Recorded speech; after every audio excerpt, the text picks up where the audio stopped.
viewers, welcome our Speaker of the House, Mr. Chris Sprowls. How you doing? Doing great, Sean. Thanks for having me on. Thank you for coming on, man. You guys are, it's a sprint over there. I mean, it's usually a marathon, but it's actually a sprint. You guys are moving real fast, and what's interesting about it is it's hard not noticing that we're in a pandemic. You guys have had to make adjustments, and as it relates to access to the Capitol, to events going on at the Capitol. So we know all that. But what we don't often get to talk about, not yet anyway, and I hope we will today, is how COVID has impacted the issues, right? How it has moved the agenda. And so I'd love to know some of that. And I'd also love to know how it may impact the budget. Tell us a little bit about that. Well, look, I think COVID has certainly changed everything, right? You mentioned how it's changed, people's interactions in the Capitol. But I think on issues, right, you can't help but, regardless of what issue you're talking about, to think about it a little bit through a COVID lens. So when we talk about education, we're talking about, the missing kids who aren't back in school yet, who aren't on a digital platform, they're not in brick and mortar classes. Where are they? How do we get them back? When we think about healthcare, we're looking back about telemedicine and how we're getting people delivery of their healthcare issues. And then, of course, when we're talking about the state budget, how has COVID, impacted business? We had a number of issues, of course, in the unemployment trust fund that was going to raise taxes on small business pretty significantly. So we took pretty drastic steps to make sure that didn't happen, because we want them to get back on their feet. So it's impacted our budget. It's impacted all the issues. Yeah. Well, when we get back, we'll get into some of those issues and where you are with it. But viewers, stay with us. We'll be back. We got the speaker on the show today. You got to want to stay and listen to that. We'll be right back after. We're back with Speaker Sprowls. That's hard to say, man. Speaker Sprowls. You know what, though? We get it right, because we have to get it right. Talk to us about the budget, though. Will COVID have an impact on it, either in positive or negative? I mean, I think we know negatively it could, but is there going to be is help on the way? Well, a little bit the answer is yes to both, right? So for our state budget, we've had a significant impact. Businesses were closed, so our sales tax was down for a long time. We remember when, we knew we were in trouble when Disney closed and Universal closed. Absolutely. And our big businesses and retailers. You got kids like I do, so we were in trouble. That was a big deal, right? And so, that was down, the gas tax was down, so our revenues have taken a significant hit in the state budget. I think what people are hearing out there is, hey, the federal government has just sent, a boatload of money to the states. We got about $10 billion coming to the state of Florida. I think the important thing to remember there is that's one-time money. When we build our budget, most things we pay for salaries. Right? That's right, recurring revenue. Yeah, absolutely. So that's going to be a little bit different. So we're going to take a conservative approach and try to make sure that we have a great reserves for the future. I tell you what, I know a lot of people who have great ideas for that one-time money. I bet they do. Present company excluded. Sometimes. Listen. It's hard to talk about COVID without talking about access to health care. I want to congratulate you. You rolled out something this past week as we talk about Medicaid coverage to new moms and to pregnant women, new moms postpartum. How do you, I did hear some folks saying, look, in a tough budget year, this is not an issue that you need to deal with. How do you respond to those people? I would say that we can't afford not to deal with it, especially in the COVID world. I mean, we have 55% of the mothers who give birth, in the state of Florida are on Medicaid. And I think that as we've looked over the last couple of years, we've seen that there's significant disparities and problems with maternal health care, with the success and mortality rates of young mothers. But when this was set, right now under current law, we cover a mother for 2 months after the birth of her child. That was set in 1976. We've learned some things since 1976 about the health of moms and their babies. And if we're truly going to be people who care about giving our children the right start in life, that includes making sure that they're healthy, that they're born healthy, that their moms are healthy so that they can take care of them. So this was a huge priority for me, for Representative Camilla Brown and Representatives Colleen Burton in the Florida House. So we're proud of what we've done. We're going to hope to work with the Senate partners to make this a permanent change for Florida moms. Well, you also featured our Chief Medical Officer in Tallahassee, Dr. Andrea Frau, who is a jewel in our community, and an issue that, she's delivered. She's been dealing with these issues for a long time. So congratulations on that, and I think it's just amazing. Higher education, always a huge issue for this legislature. And I tell you, you guys went back into Bright Futures, but it was really interesting this year because the House and the Senate was trying to attack the same problem, but a different approach to it. And that problem being, in a tough budget year, financial aid to classes that don't have a career path is a little difficult of a proposition for this legislature. Yeah. Talk to us about the difference between the bills, even though I think this past week Mr. Baxley and the Senate may have come a little closer to you, but talk to us about the different in approaches, but the problem itself. Well, I think you framed it the right way, which is, this is kind of a marketplace of ideas how to attack the same problem, which is how do we take our students and drive them into high demand fields? Here we just come out of a pandemic and we have a shortage, massive shortage of nurses in the state. So what the House did is essentially say, if you go into a high demand field, we're going to give you an additional reward. It's a BOGO. It's a buy a credit, get a credit. And that is to make sure that you get into that field, and we're going to reward you for doing so. We don't go after people who are going into different fields that might not be high demand, but we have an interest on behalf of the taxpayers to try to drive kids into high demand fields. I think what's also interesting, Sean, and this hasn't gotten a lot of attention, is in the Florida House we are dismantling and rebuilding our work system on career sources, people who are trying to find people jobs. We brought in these career source boards from across the state, and we asked them questions like, how many people did you serve last year? And they couldn't answer that question. Our workforce system is broken in the state. The Florida House is rebuilding it from the ground up to make sure that we're driving people not only in higher education to high demand jobs, but people who are getting a credential and who need work in their community to make sure that they can have jobs that give them personal fulfillment and put their families on a pathway to prosperity. Well, I got to tell you, the students were really mad about this issue over in the Senate. Right. In the House, they were kind of cool with what you were trying to do. But you obviously, when you start talking about Bright Futures and financial aid, it is so important in this state because we want to keep our brightest, and so that tradition has to be continue. But we get the nimbleness of the season, right? Yeah. We've got to shift and change in ways that keep these programs going. So we definitely applaud you for that. You and President Simpson got together. Well, you know what? I'm going to stay away from that because I know we're counting down. I want to do that when we come back. Okay. But I also want to talk about your reading program. Yeah. You started this session saying that reading is going to be fundamental and going to be a priority. What have you done there? Well, I think it's important to know that 88% of folks who don't graduate from high school were struggling readers in third grade. We knew in third grade that we were in trouble with those students and didn't fix it. If we don't fix our reading problem, it'll be 230 years before every Florida student's reading on grade level. So we announced the New Worlds Reading Initiative. It puts hard copy books in the hands of kids delivered to their home, many of whom don't have a book in their house. Try to get them excited about reading for the first time. We set up book boot camps for parents to teach them how to read to their kids and teach them to read, make sure they understand that if they read to their kids 20 minutes a night, the chances of them reading in grade level and graduating from high school goes up exponentially.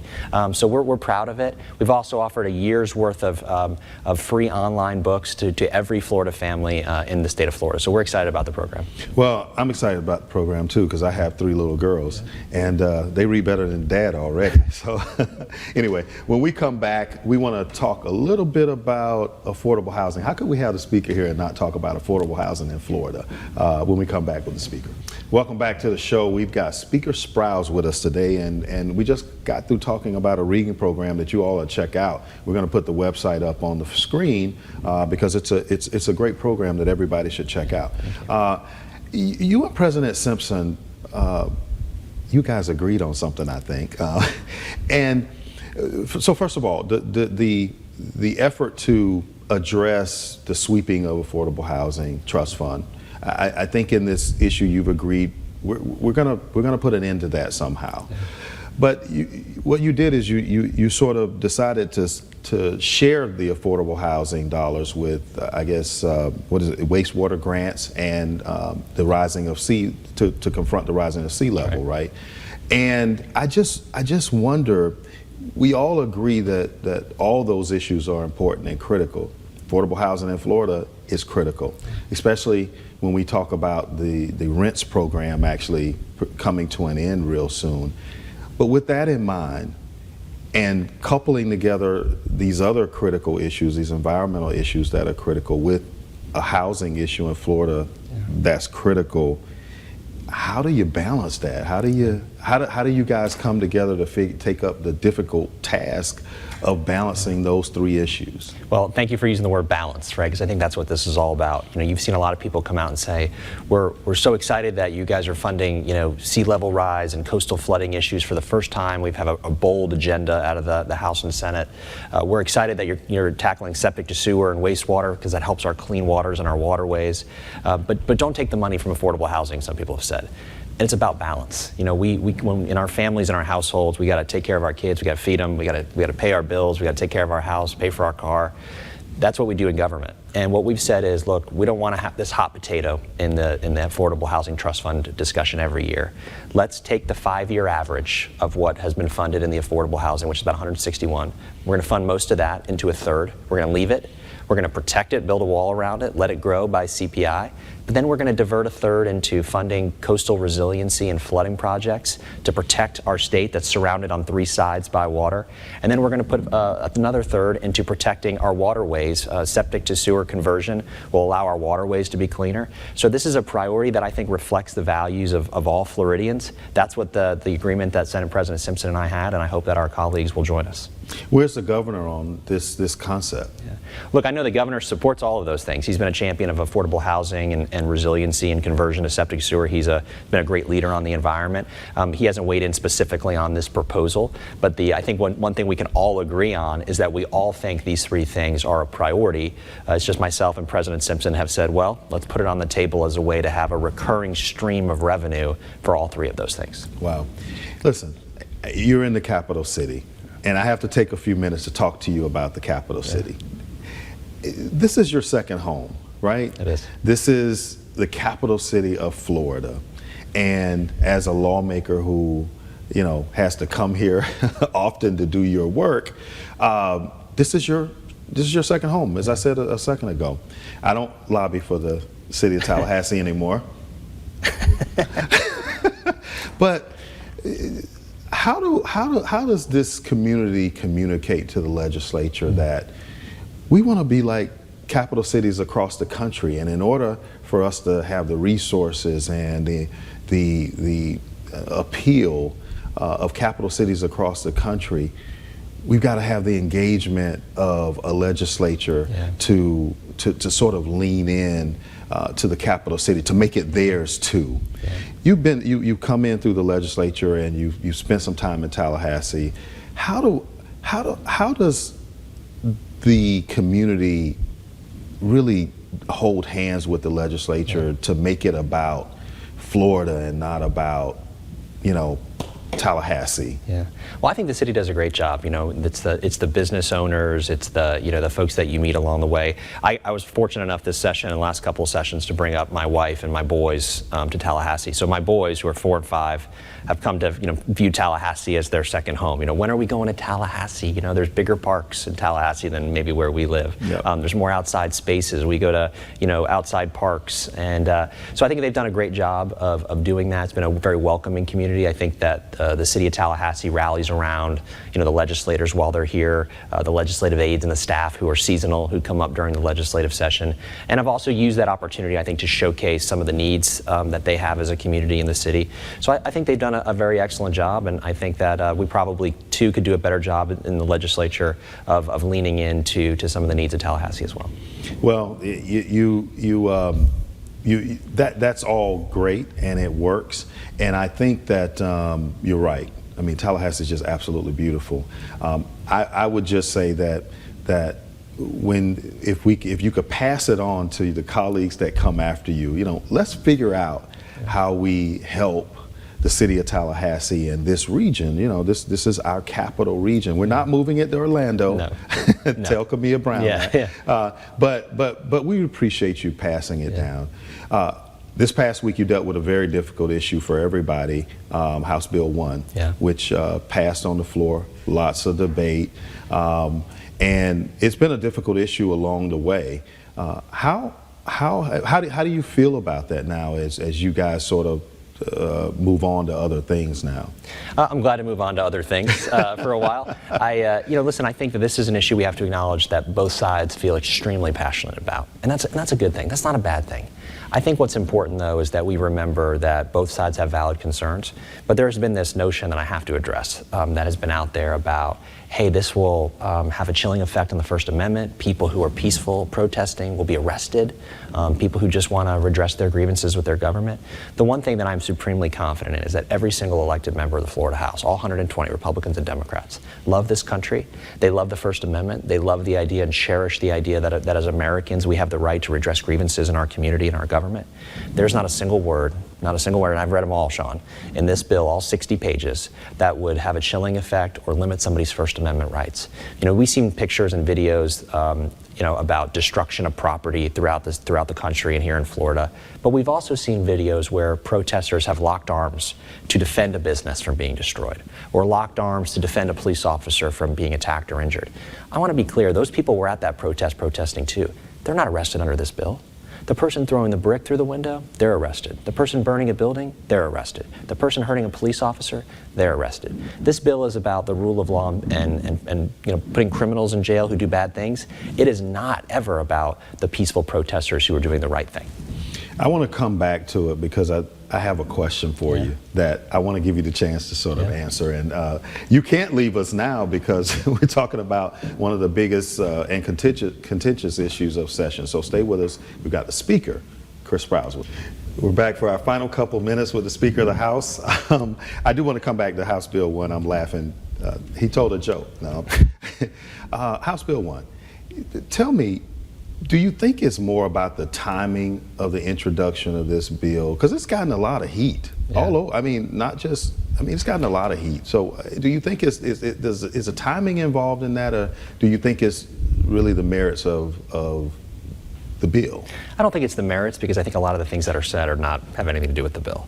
So I think the timing's a fair question. We announced this bill, myself, the governor, and the Senate president, back in the summer when there was a lot of issues going on. Tampa Bay, where I'm from, there was a sports apparel store was burned down in Tampa. There was riots in St. Pete. But more importantly, you look across the country in New York and in Portland, where there was the chop zone for several weeks, where there was just crime and no police.